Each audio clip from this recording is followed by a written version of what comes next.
All right, so welcome everybody. So my name is Dr. Eric Russell, and I'm a coach with Plant Medicine People. And today's webinar is going to be microdosing mastery, and specifically how to unlock focus, creativity, and flow.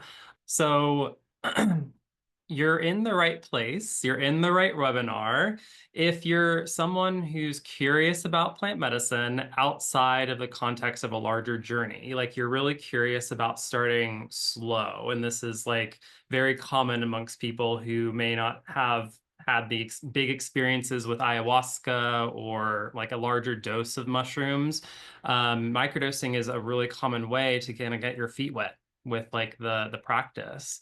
And you really want some like clear and supportive introduction to kind of its practical, emotional, and spiritual benefits alongside like you're wanting to maybe like I heard a few of you say you want to enhance your creativity, maybe mental clarity, resilience potentially, while staying like kind of grounded and rooted in your everyday life.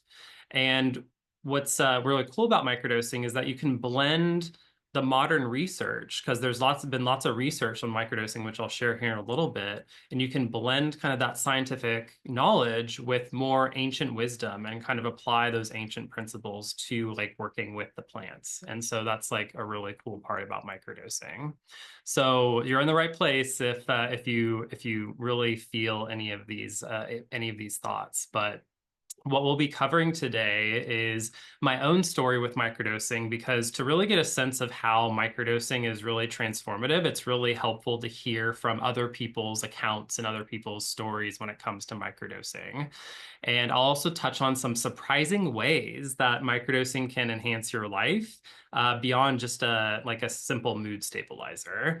And we'll go into like some of the biggest mistakes I see people making when they're setting up their microdosing protocols or they're actually going into microdosing. And we'll actually talk about some of I call 5 key elements of an effective microdosing practice and how you can actually turn this into a tool for lasting change in your life. So it's a really great way to start like turning the wheels on that kind of overall transformation.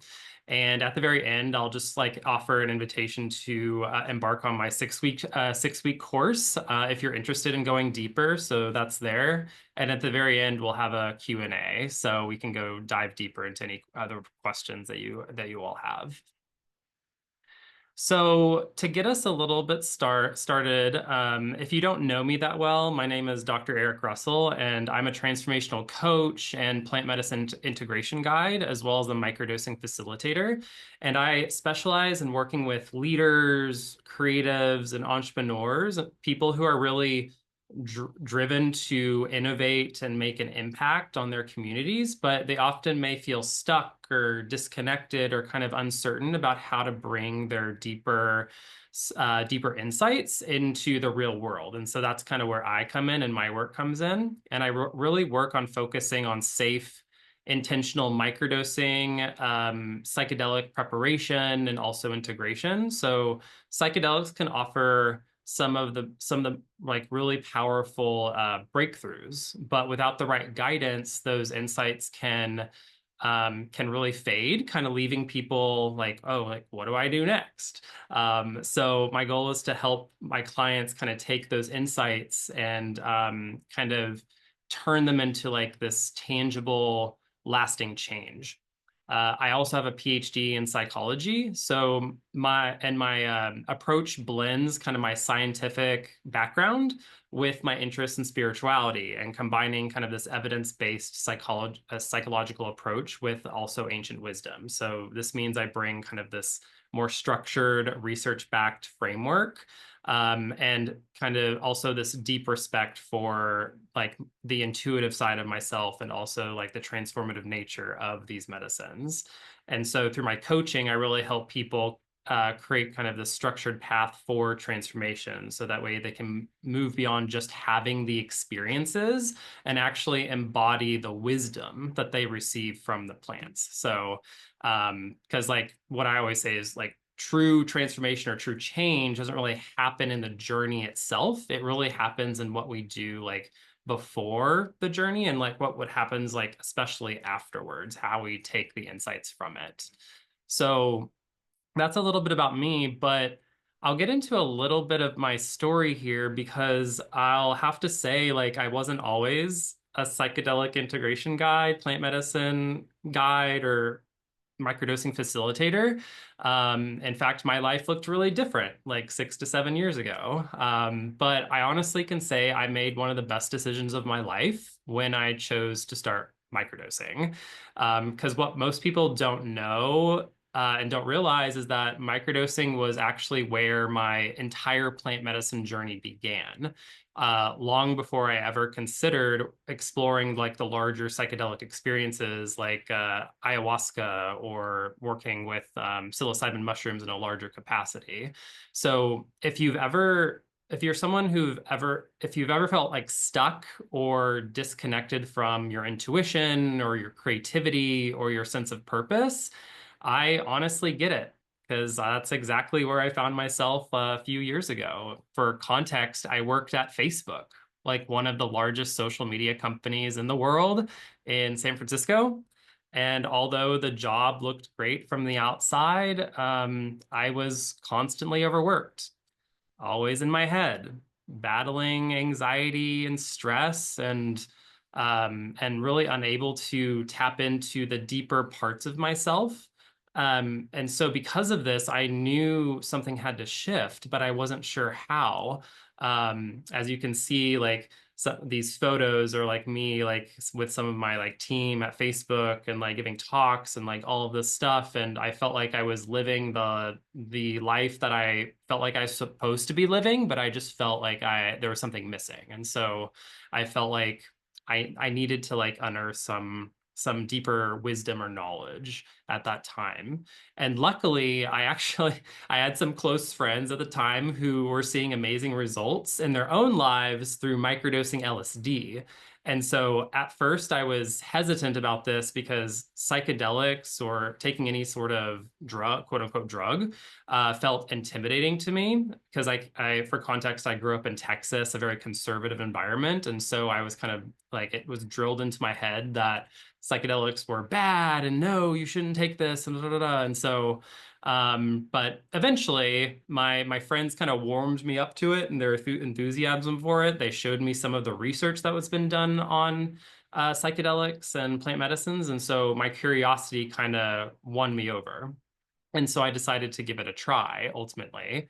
And what happened was a complete game changer for me. Like microdosing LSD, like this practice like really gently shifted the way I approached my daily routine and work and even my social interactions. For context, these photos are some of my photos with my friends. The middle photo is like we did a little retreat to Sedona. Like kind of this was like back in like 2021. And we did these things because I never really thought about going on retreats really, but the after I started really microdosing more consistently, I started opening myself up to more possibilities and more ways that I can get myself more involved in exploring nature even. So my anxiety started to like ease up.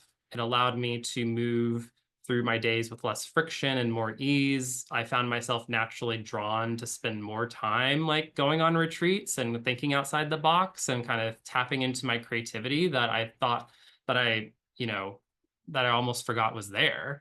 Um, but these experiences really opened me up to experimenting further. And as soon as I started microdosing psilocybin mushrooms, this was another profound turning point for me because mushrooms really helped me slow down and be more present and heart-centered in my interactions with other people. Because instead of constantly pushing and forcing things, I could finally embrace stillness and just be. And this was like an incredible relief for me. In fact, microdosing psilocybin was exactly what I needed to finally break through and establish a consistent meditation practice into my day. So now I literally get up like early in the morning to meditate, and I've held this practice very consistently for the past 5 years. And I owe it to microdosing to help me actually do that. So in fact, like when 2020 hit, like the COVID pandemic and the world was shut down, I essentially was already prepared because during that time I started microdosing. And while everything was kind of in chaos, there was so much anxiety, depression everywhere. I felt like because I was microdosing, um, I found myself feeling more grounded and connected than ever before. Like everyone was just kind of like, "Oh my gosh, what is even happening?" But I was able to center so much better, just because I had like taken on this like microdosing practice and been able to lean more into mindfulness and meditation and all of that type of stuff. So in all, it was like really good for me.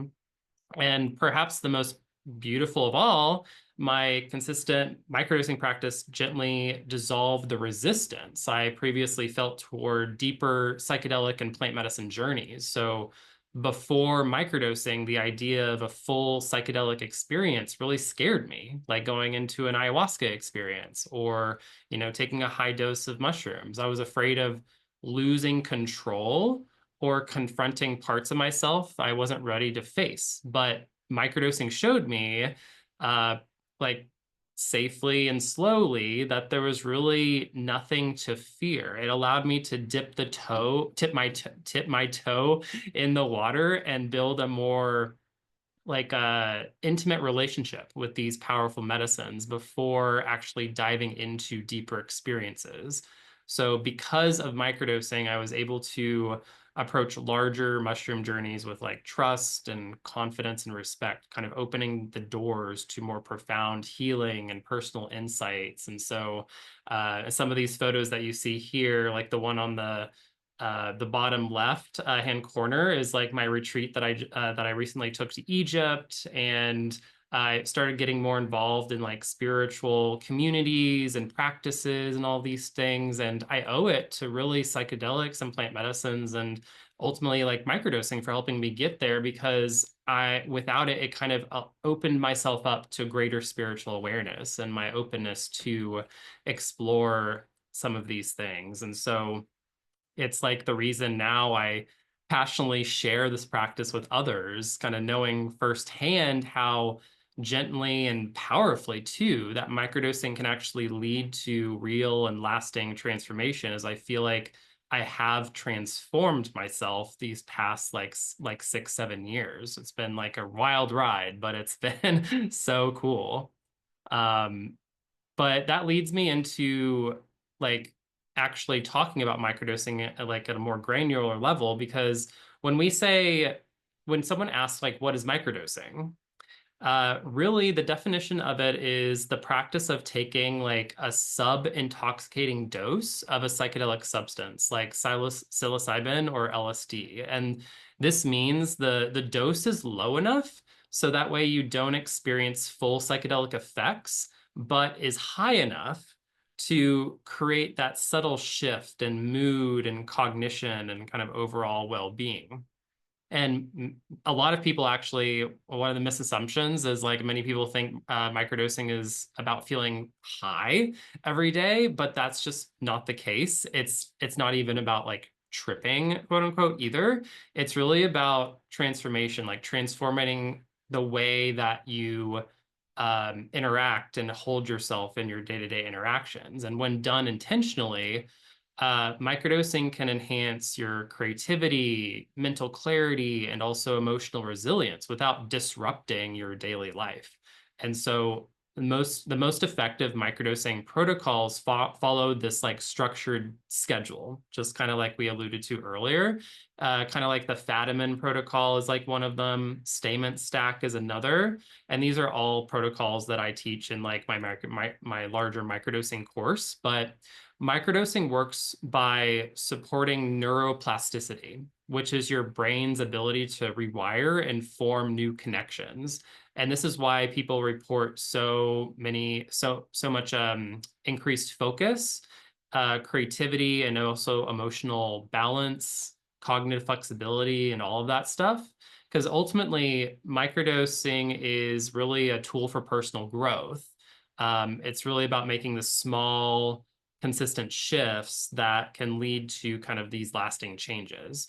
And so I'll get into a little bit of research here because I'm like, my background is I'm like a research psychologist, so I nerd out on research sometimes, but I want to present some of these research findings to you all because I think they're really interesting.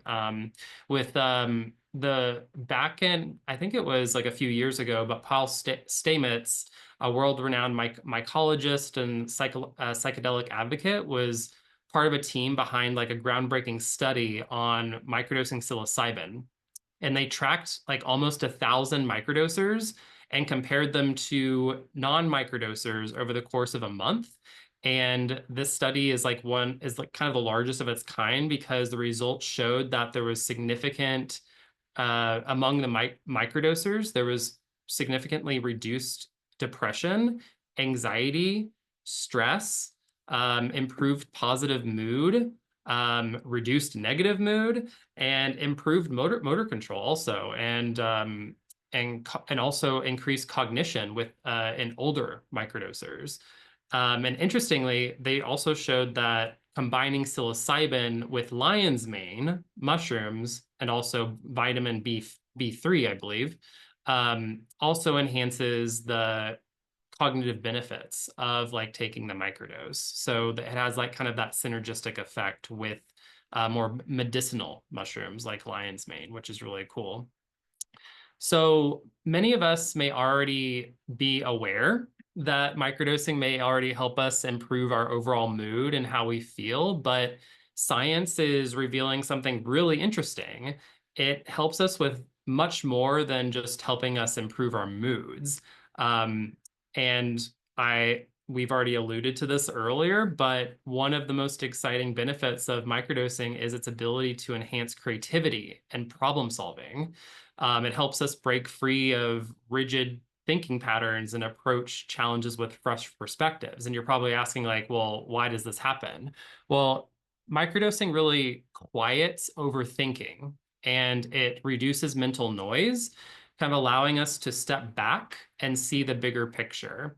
So instead of getting stuck in repetitive thought loops, we can connect ideas in new ways and spark innovative insights and think more fluidly. And science really backs this up. A study in 2022, so 3 years ago, they analyzed over 100 online survey responses and found that people commonly microdose to enhance their creativity, their focus, and their personal growth. And in fact, the founder of Apple, Steve Jobs, actually did this too. Like he actually microdosed in order to create his ideas for behind Apple and all of that stuff. And so I think that's like super interesting. Another study in psychopharmacology compared microdosers to non-microdosers on creativity tasks. And they showed that those who microdosed perform better at divergent thinking, meaning they were more likely to generate unique ideas, such as coming up with creative uses for everyday objects. So if, for example, like they were asked to like come up with a way of like seeing how like a knife would work with a ball of string or something like that. And then they like the microdosers were more able to come up with unique ideas of how they can work together and create uses for them both, which was like really cool. So in short, microdosing doesn't really just boost creativity. It kind of unlocks new ways of thinking to help like you and your work or making art or problem solving. So I'll actually drop the link to the study in the chat so you all have access to it. But I'll just be dropping a few links in the chat, which I think could be really useful for you all as you're kind of looking at the research when it comes to microdosing. But the second really cool thing about microdosing is that it helps with us having more deep emotional insight and more mindfulness. And in today's fast-paced world, it's really easy to get caught up in stress, distractions, and racing thoughts. I'm guilty of that. And so microdosing offers something really powerful. It's like the ability to slow down and become more present and cultivate deeper emotional awareness.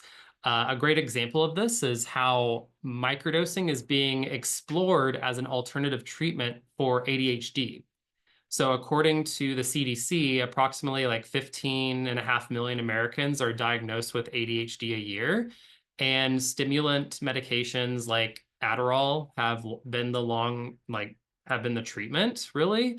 But a recent study published in the European Journal of Psychiatry, they examined microdosing's impact on ADHD symptoms, and the results were kind of eye-opening. As participants reported increased mindfulness, they found that microdosing was more effective than their conventional treatments, like Adderall, for example. And there was really a reduction in their negative worry, their negative emotions, their worry, and also their anxiety. So microdosing isn't just about boosting focus, it's about really cultivating kind of this deeper sense of presence and emotional intelligence. So that's a really cool part about this study that has lots of cool implications. Cool. All right. So the next really cool benefit of microdosing is relationship satisfaction and sexual well-being. And this is something that they're recently finding. I'll actually drop the link to this study in the chat too. Okay, so relationship satisfaction and sexual well-being. So when we think of microdosing, we often focus on productivity and creativity, but they're finding that it has benefits to our relationships as well. So higher doses of psychedelics are really well known for enhancing empathy, promoting emotional intimacy, and fostering kind of deeper connections. But they're showing that microdosing does this too. So like they show that MDMA, like really high or higher or full doses of MDMA, really help partners like connect, but they're actually showing that microdosing does this too. In fact, a study investigating the impact on microdosing and sexual well-being found that participants experience like increased confidence and comfort in their sexuality, kind of allowing for deeper expression to their partners. And they actually found that they improved communication, emotional connection with their partners, reduced anxiety, and reduced anxiety also around having to perform for their partners, just allowing a more relaxed and fulfilling experience, which was really cool. Um, is this only with MDMA? No. So this is actually with psilocybin as well. They're showing that psilocybin actually like facilitates this, like when you microdose it.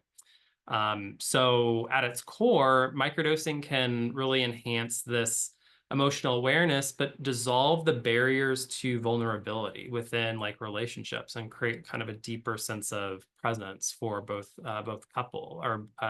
people in the couple. So, which is really kind of essential for healthy and fulfilling relationships. So those are like kind of the really um, cool studies. And if you can't open the link, no worries. I'm gonna send all of this research to you all after after the talk, so that way you have access to everything that I'm talking about research wise. But speaking of research, I wanted to call this out to you all in case you all are interested in something like this. But in less than 2 weeks, um, an organization is actually sponsoring what is being called a microdosing research retreat. And it's like this summit for people interested in psychedelic medicine. And it'll be the world's first ever microdosing retreat where they're going to actually be conducting research with the people who attend this retreat. So I'm actually attending this retreat in less than 2 weeks, and I'm like really excited. It'll be in Santa Cruz, California, and there's still spots. So if you have nothing to do like this weekend, I think it's like the March 21st and 23rd weekend. It'll be in Santa Cruz, California. It'll be like this like amazing experience. And I'm like super excited about attending. So if you want to meet in person, I'll be there. So if you want to play a little bit with microdosing and seeing how what more you can learn from it, this is like an amazing way to do that. But what the really cool parts about this retreat actually, not only will they be conducting research with people there, because everyone who attends, they have the option of microdosing actively at the retreat. And so you'll get the opportunity to actually participate in cutting edge IRB approved microdosing research with like the EEG like headbands and everything. And you'll also get to witness like live EEG scans of brains on psychedelics, which is like super cool. There'll be networking opportunities. There'll be like dancing. It'll be like they have even like mushroom infused tea house, which is like so interesting and so cool. But this is something that is happening more and more now. So even if you don't reside in the US or like you can't make this one, there's going to be tons of these like popping up more and more now, which is like really cool. But if it's something that you are kind of curious about, let me know. I can always like send you the link and to like attend or if you want to do anything like that. So I just wanted to call that out because I think that's really cool part about microdosing right now. Cool. So next, I'm going to talk about the top 3 mistakes people make when they microdose. So that way you can really start to think about how you can avoid these mistakes. So the first mistake that I see a lot of people making when they microdose is treating microdose like a quick fix pill. Many people approach microdosing the same way they would take like a vitamin or a prescription. They just pop the capsule and kind of go about their day and hope for results, hope for increased mood, for example.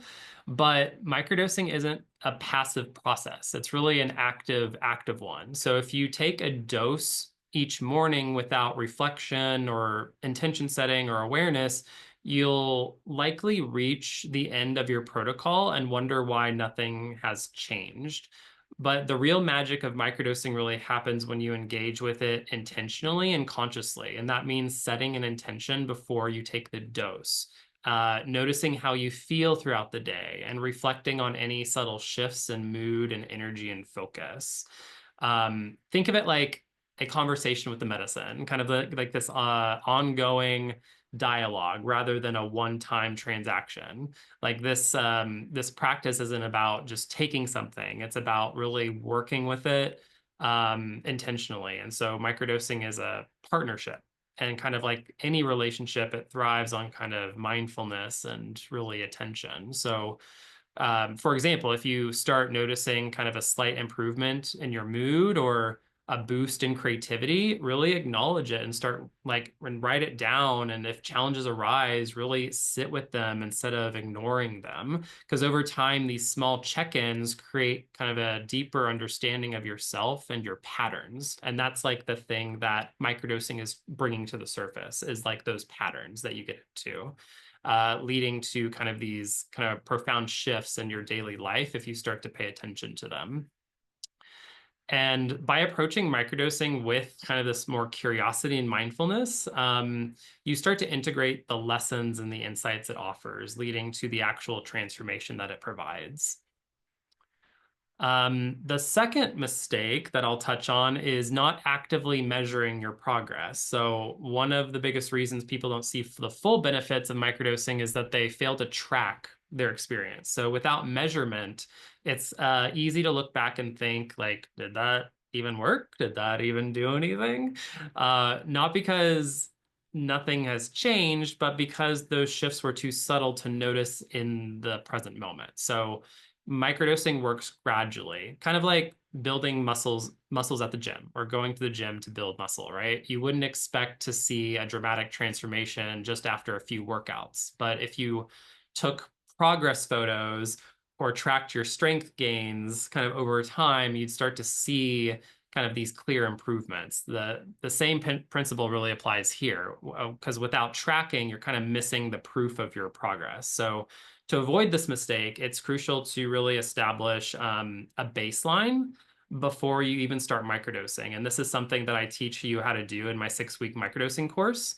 Some of the questions you might want to ask yourself is like, how is your mood on an average day? How often do you experience stress or anxiety? And how are you going to measure those, like quantitatively or qualitatively? And so those are like things that help you establish that baseline for yourself. And so once you start microdosing, you begin you may begin jotting down a few notes or using kind of a tracking system. These are all ways to do it, but over time, you'll kind of receive this tangible proof of how microdosing is affecting you. So, what I like to say is like what gets measured gets improved because like if you want to get the most out of microdosing, tracking isn't just helpful; it's really essential to be monitoring your progress. So.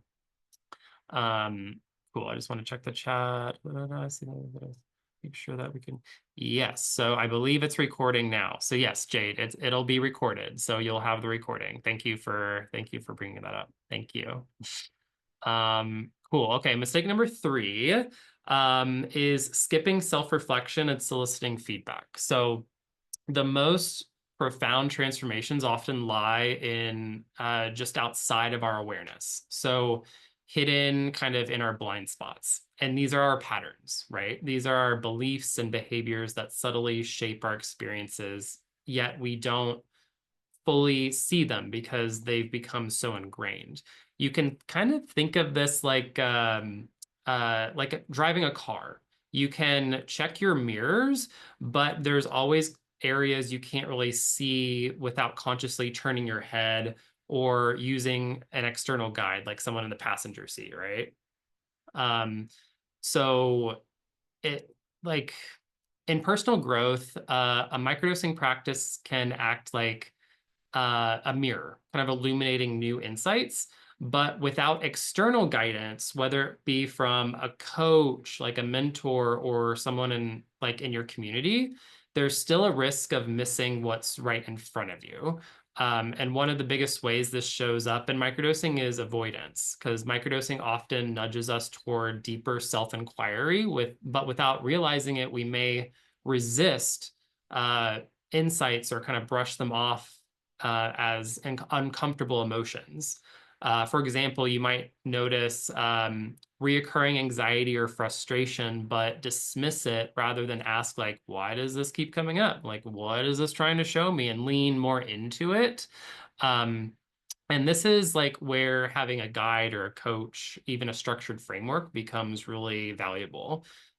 This outside perspective can really help you recognize like the patterns you might be overlooking, and identify kind of like those limiting beliefs that may hold you back or keep you stuck or whatever it is. But the insights we most avoid are often the ones that we need the most, which is kind of a catch-22 in like microdosing because we're trying to improve our mood and all that stuff, but microdosing helps us bring things to the surface like gradually, and you might see some emotion, some things come up that you're like, oh, I don't want to like deal with that. Oh, let's look at that later, and then you like move on like with your day, but it's really about like leaning more into those and utilizing other people's support or guidance. Like my friends were invaluable for helping me identify what about me is changing in their eyes, and they could like point out like, oh, like you seem like much more relaxed, or you seem like really on the ball when you're like talking to us now. And so these little like bits of feedback were really helpful. So that kind of leads me into the 5 keys that I call of a truly effective microdosing practice. So we talked about the mistakes. Let's go a little bit more into the elements here of the microdosing practice. I alluded to this a little bit, like talking about how we can avoid the mistakes, but let's talk about this a little bit more. So the first key to microdosing is setting the stage with your intention, because setting the intention is like setting the coordinates on your GPS. It helps you direct where you're going and why, because without it, microdosing can feel like wandering into an unknown land without a map. And your intention doesn't have to be like rigid or specific, but it should be meaningful for you.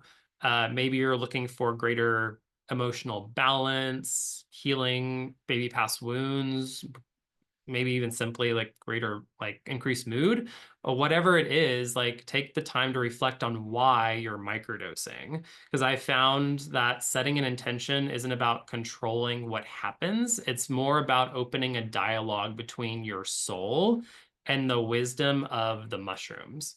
Because even when things unfold in unexpected ways, your intention can help you stay grounded and present. Because without it, the experience can feel really directionless sometimes.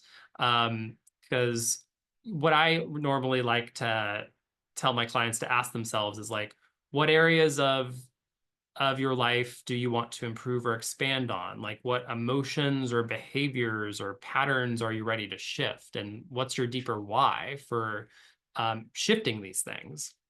And so when you're clear about what you're seeking, you really create this like powerful container for being able to transform like behaviors or mood and all of this type of stuff. Key number two is calibration.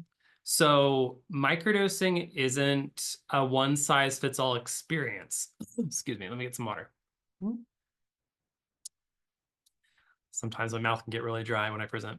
But everyone's body and neurochemistry and sensitivity levels are different, which is why calibration, which is the process of dialing in your optimal dose, is critical. So the goal here is to find that sweet spot where you feel subtle positive effects while still remaining kind of fully functional in your daily life. Like we don't want to blast you into the universe with microdosing, okay?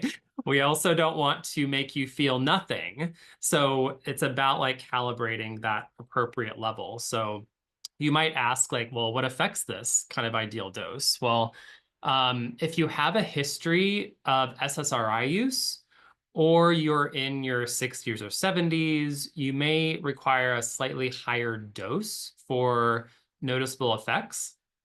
And if you're highly sensitive, younger or newer to psychedelics, I'm really sensitive, so this applies sometimes to me. A lower dose actually might be more appropriate because if you're really sensitive to substances or psychedelics or just like anything, then that's something that to keep in mind. Because one common misconception is that microdosing should be completely imperceptible, like not noticeable. But instead, I mentioned it to before, is think of it kind of like a sub-intoxicating dose, low enough to remain functional, but high enough to notice subtle shifts. So you might find yourself feeling like a slight boost in mood and enhanced focus or heightened emotional awareness. You might also notice like nature looking more vibrant or music feeling richer. But at the same time, you don't want to overwhelm yourself. So again, it's like finding that sweet spot, and calibration really takes time, and that's okay. But this phase is really about listening to your body and refining your practice so microdosing serves you in like the most effective way possible. And in my full course, I teach you exactly how you can calibrate your ideal dose. And so the third key here is consistency. Um, and consistency in microdosing isn't just about taking your dose on schedule. It's really about building a structured practice that allows the benefits to unfold over time. So remember the analogy that I mentioned earlier. Think of microdosing like going to the gym. If you can imagine hitting the gym once a week and expecting major results, like it wouldn't work. The same goes for microdosing. Like sporadic or inconsistent dosing can prevent you from fully experiencing its long-term effects. So sticking to a structured protocol kind of allows for gradual neurological and behavioral shifts to kind of take place over time. Whether it's like the Badman protocol, statement stack, or another method, you just pick a schedule and commit to it for at least 4 to 6 weeks, because interruptions like skipping doses randomly or changing protocols too soon can make it harder to recognize patterns and measure progress. So and the other thing on here is that I want to mention, you'll want to honor your microdosing rest days, because just like muscles need rest after working out, your brain needs non-dosing days to process and integrate the changes.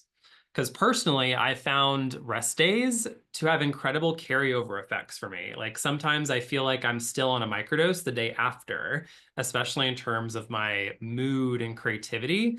It's almost as if the the mushrooms leave behind like this little energetic footprint, I call it, which means I still get the benefits of it even when I'm not actively dosing. So that's why honoring the full cycle, including rest days, is like essential for microdosing. And then the fourth key here is all about connection. And when we think about microdosing, it's easy to fall into the mindset of treating it like I mentioned, a daily supplement, that something that you can take and easily forget about. But microdosing is so much more than just popping a capsule and hoping for the best. It's really a process, a practice, and most importantly, a relationship. Because unlike a macrodose experience, like something like if you take like a full dose of mushrooms, for example, which is like a one-time immersive journey. Microdosing weaves the medicine into your life consistently, right? Maybe even every other day. And so that means you have the opportunity to build an ongoing connection with the spirit of the medicine. So if you approach it intentionally. So indigenous traditions have long understood that plants aren't just chemical compounds, like they have consciousness and really wisdom to share with us. And when I've treated the medicine with reverence, I've noticed magical synchronicities happening in my day.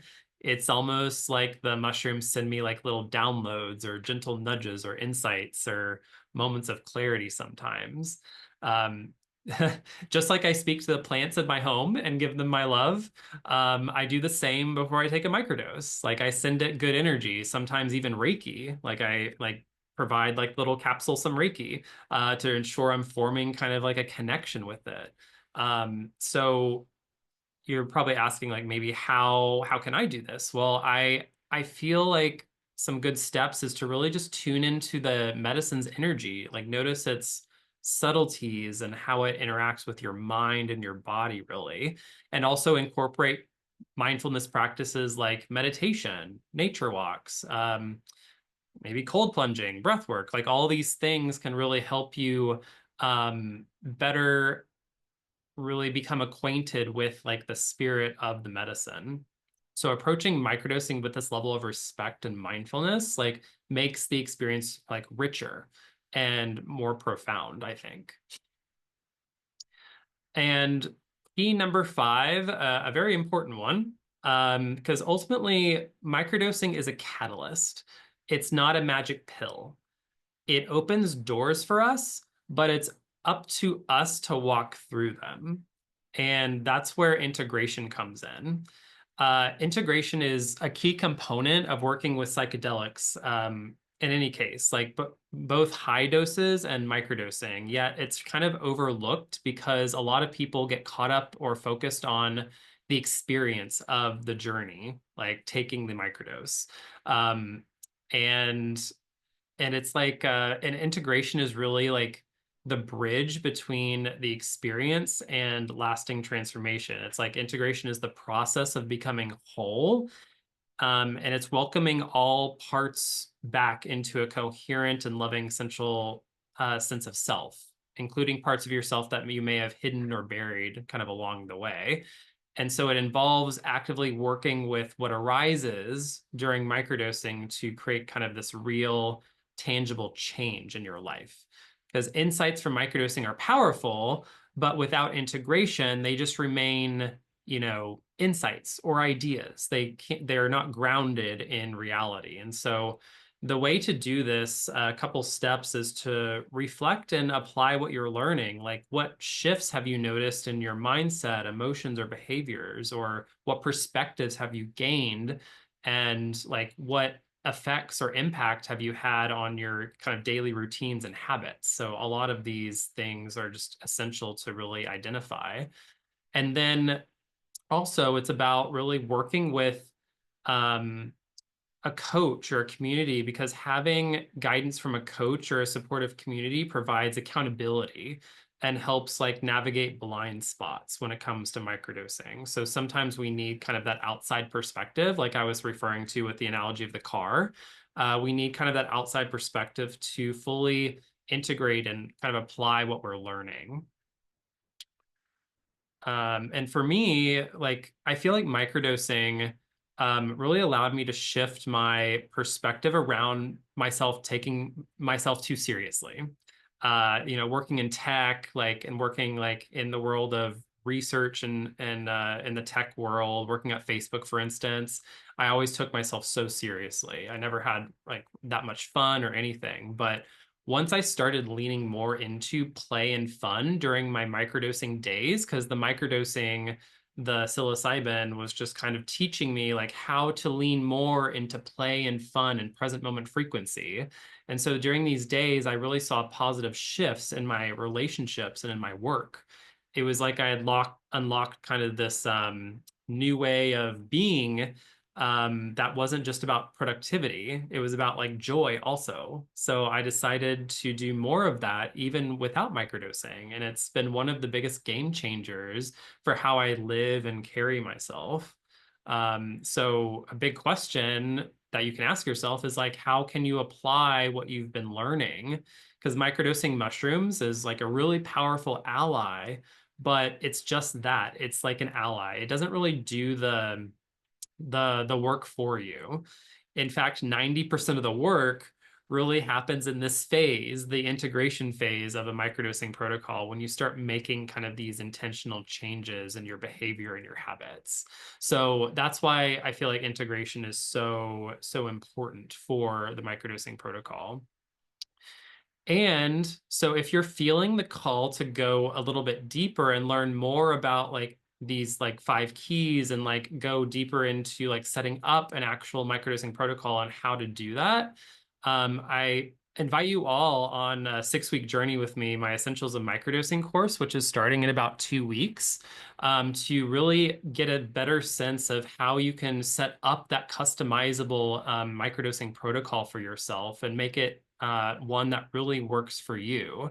And in this course, we'll be going through like 6 weeks of a particular like process of understanding like the foundations of microdosing, getting the most out of your microdose, and also establishing that baseline. So that way, you know how to really set yourself up for success as you're kind of going into a microdosing protocol. We'll talk about specific rituals and intention setting with this stuff, as well as how you can set up the specific protocol and how you can um, lean more into integrating your learnings and how you can start refining and taking what you've learned after say you've microdosed for 4 to 6 weeks, you can take what you've learned and actually refine it to fine tune it. And so that's all that we'll be learning in this 6-week course coming up like in 2 weeks. So if you're interested in like diving deeper into microdosing and how to actually set up like your own microdosing protocol, there'll be 6 classes live on Wednesdays, 90 minutes each. They'll be all recorded, so you can attend live or go at your own pace. It'll all be kind of all the materials will be included with the course. It'll be $6.99 for the full course, but for all of you who attended the webinar, if you want to sign up, I have a discount code, micro here. If you want to knock 20% off the price, and if you and I think that's good for like the first 5 attendees who sign up for the webinar. So yeah, lots of really good information coming up for microdosing and how to set up this practice for yourself. But with that, I want to get into some of y'all's questions because I know that a lot of you probably have questions, but I'll just leave some of my information up here, my email address, my Instagram handle. So find me on Instagram, let's connect. And here's you can find the Essentials of Microdosing course on Plant Medicine People. And I'll provide the little discount code there if you're interested in signing up. And then also, if you're at all like free and wanting to do a spontaneous trip to Santa Cruz in the next 2 weeks, I have like a little discount code for the retreat as well. So if you're interested in attending that and you're in the Bay Area, maybe, then you can then that's there for you. But with that, I thank you all so much for attending the webinar today, and I'd love to just dive into any of the questions that you have. And feel free to unmute yourself, and yeah, we can dive into it.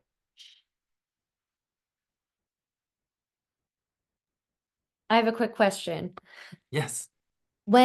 So for your like structure protocol, and I understand it's like the Stamets, Paul Stamets, he's awesome. Do you guys Mhm. even go as far as like doing it at the same like time like every morning? Like, do you feel like you like create a ritual in that aspect too, where it's like you said, like set an intention, have a ritual, Reiki, what have you, but Yeah. kind of Yeah. is that kind of like the the course of path for the majority of people who do it? I would say majority of people who microdose, they don't incorporate that level of ritual, to be honest. Okay. As but if you start incorporating those rituals, you will see greater benefits in terms of like more greater spiritual awareness with the medicine itself. And it might even those kind of magical kind of synchronicities that you experience because you set up that ritual, you kind of open up the container for yourself for you to be in direct kind of communication with the spirit of the medicine. Even Right. though it's like a lower dose, you still get those like kind of moments of clarity and kind of downloads from the medicine. Because if you Yeah. Okay. approach it kind of from an apathetic kind of like, oh, like I'll just like, take this, let's hope I get like in a better mood or something, then you're kind of taking out the magic from the experience. So Yeah. so that's kind Gotcha. of like, again, blending the the scientific knowledge with like the more spiritual ancient wisdom of approaching microdosing. And so I like to blend the two together. Yeah. Okay. Makes sense. Thank you. Yeah, of course. I have a question. Yes. Um, for example, if you do like ayahuasca or higher dose of psychedelics, like full medicines, let's say, how would you adapt the microdose for people that, like me, I do other medicines? Like, how can I start? Yeah, it's a great question. So it's a matter of like that calibration piece, right? So because you've had experiences with like larger doses of psychedelics like ayahuasca, for example, you might need like a little bit more in terms of like the actual microdose to get you going and start feeling the effects. So it's about really knowing what your goal is also for the microdosing, and then that can and also your intention, and that can inform, okay, like where do we fall on terms of how much psilocybin or whatever like microdosing is that you'll need to actually feel like an effect. And so it just determine like there's lots of different factors that determine how much you're going to essentially need to microdose. And you might even be like, well, I feel like I'll start, like you may say like so psilocybin, it's very common to microdose every other day. So you could microdose like Monday, Wednesday, Friday, and then Sunday, and then pick it up again on Monday. Or you could do like the Fadiman protocol, which is like a 2 days a week. So you'll have more rest days essentially. So essentially, it's like figuring out like to what extent or how much do you want to be like in the portal essentially, and kind of work with the medicine that way. And it really helps you also know how to lean more into the larger experiences like ayahuasca, so they can kind of go hand in hand together. So which is like a really cool aspect of it too, because I found that from my own experience when I started microdosing and then doing like the full journeys. They helped me in different ways, but I felt like, again, like the microdosing really prepared me and helped me unlock things for like larger journeys with like ayahuasca or psilocybin. So that's like a really cool part about like the microdosing with like the macrodosing experience.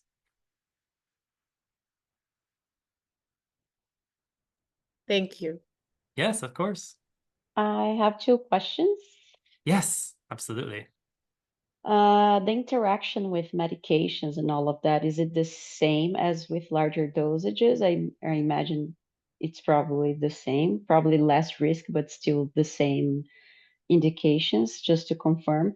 And also, what if you do larger doses or like full experiences while you are doing the microdosing protocol? Or is it advisable to just focus on the microdosing? And I imagine, like, let's say you're doing a protocol for 6 weeks, and in the middle of that process, you have an ayahuasca ceremony. And like, is that too much? Or maybe you should focus only on the microdosing while you're doing it, you know? Yeah, so with the latter question, I think it really just depends on your situation, but ideally you would just want to do like a microdosing protocol for like 4 to 6 weeks.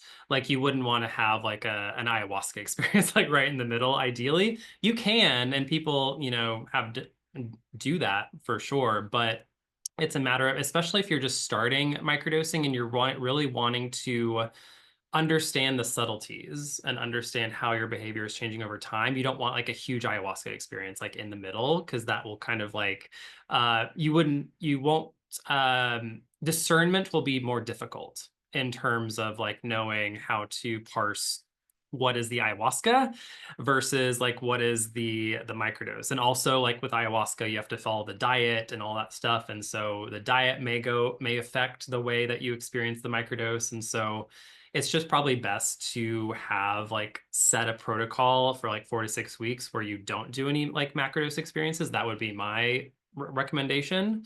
But when it comes to, you mentioned medications and all that stuff. So the risk you mentioned is lower. So like if you microdose and you're on an SSRI, people microdose all the time on SSRIs.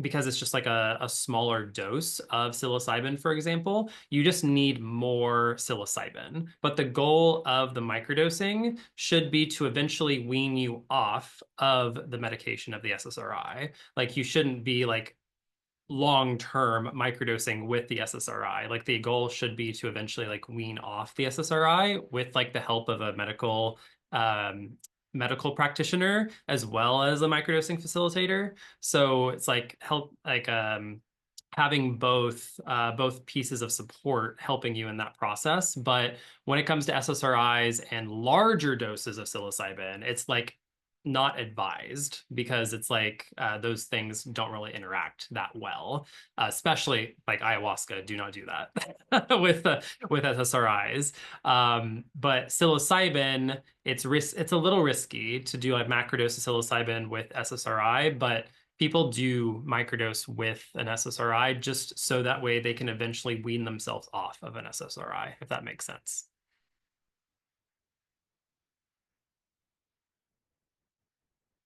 Cool. Anyone else have any questions? I have one more, if that's okay. Yes, of course. Go away. Do people incorporate microdosing protocols into a coaching?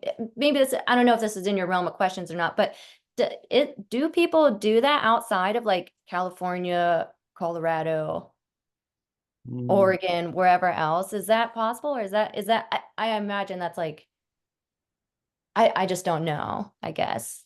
And you're talking about helping your clients like integrate those things? Correct. Yeah. Like if a client were interested in it, yeah, I guess like if I'm educated enough and experienced enough in it, like, is that, I don't, obviously it's unlawful, but Mm-hmm. unethical, I guess. Yeah, yeah, yeah. Well, you can always point them to like the research that's been done Oh, on microdosing and the studies and the protocols and resources that they can look into. So you as a practitioner, if you're nervous about actually giving them the actual advice or the instruction and how to microdose, then right. then you can always point them to resources, point them to microdosing facilitators that are in states that are a little bit more liberal. Uh, Okay. that's like a really easy roundabout way of like, instructing kind of your clients to be like, oh, you should like check out this or you should check out that. So that way you're pointing them to resources. You're not like saying like you should do this type of thing. Gotcha, gotcha. I can Yeah, send them to you. yeah, yeah, exactly. Nice. Okay, cool. Thank you so much. Yeah, of course. Anyone else?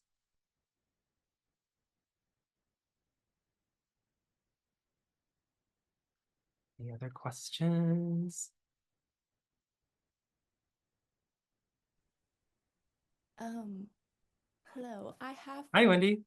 a question, but slash also just want to give you a thank you for everything you just walked us through. Um, Yeah.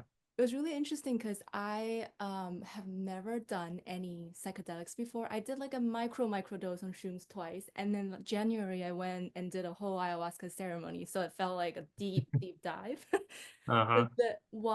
just going through like after hearing all you said about microdosing, I felt so relatable because like I'm feel like I needed some sort of structure and some smaller amount in my daily life to carry those lessons learned from a bigger ceremony. Mhm. So microdosing is something really interesting to me right now. I'm curious if you have done any like ayahuasca microdosing because I found this little tinctures from Four Visions. I don't know if you've heard of it.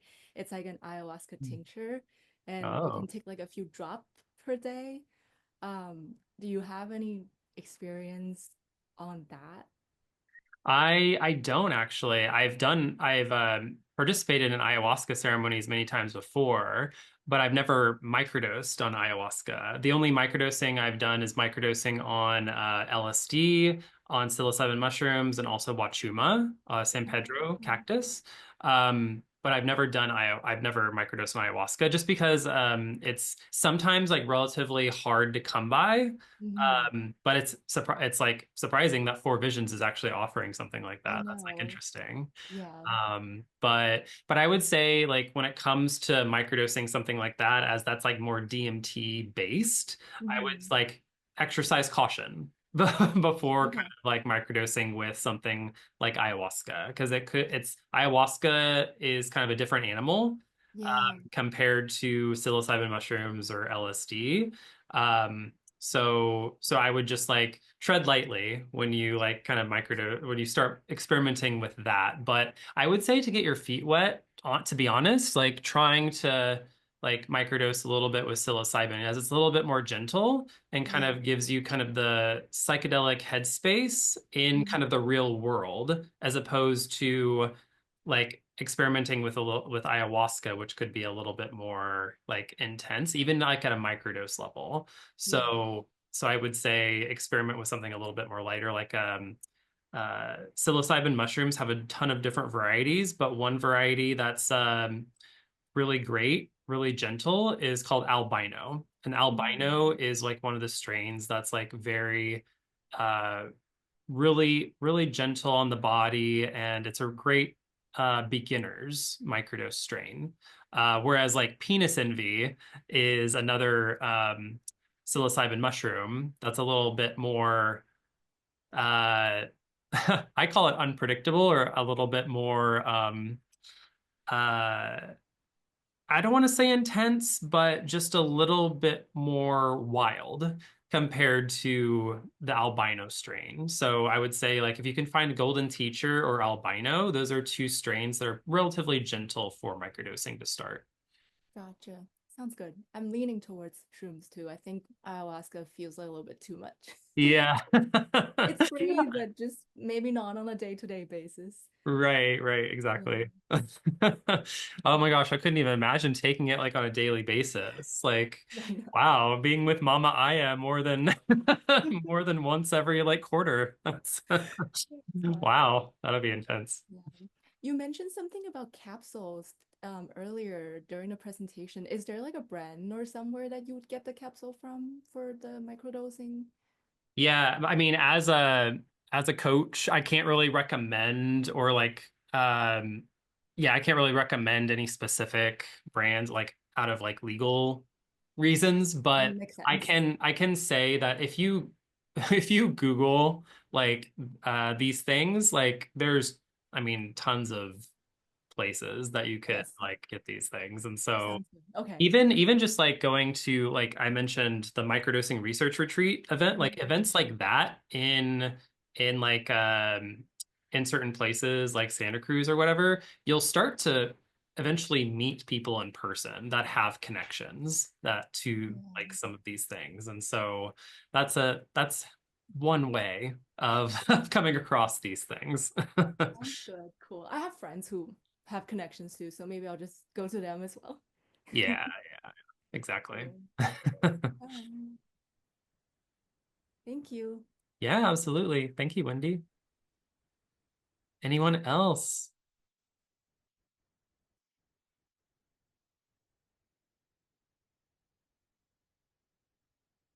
Going once, going twice. All right. Well, I'll go ahead and stop us there. I just want to say thank you all so much for attending today. And if you're at all interested in joining me in my full 6-week course on microdosing, it'll start in 2 weeks. I would very much love to have you. And with that, I'll send out this recording probably later today or tomorrow. So that way you'll have access to the recording. And also I'll send out a follow-up email with all of like the research that I talked about today as well. So you'll have research support for everything that we went through too. So with that, thank you all so much. And I hope you have a great rest of your week. Bye-bye. Thank you.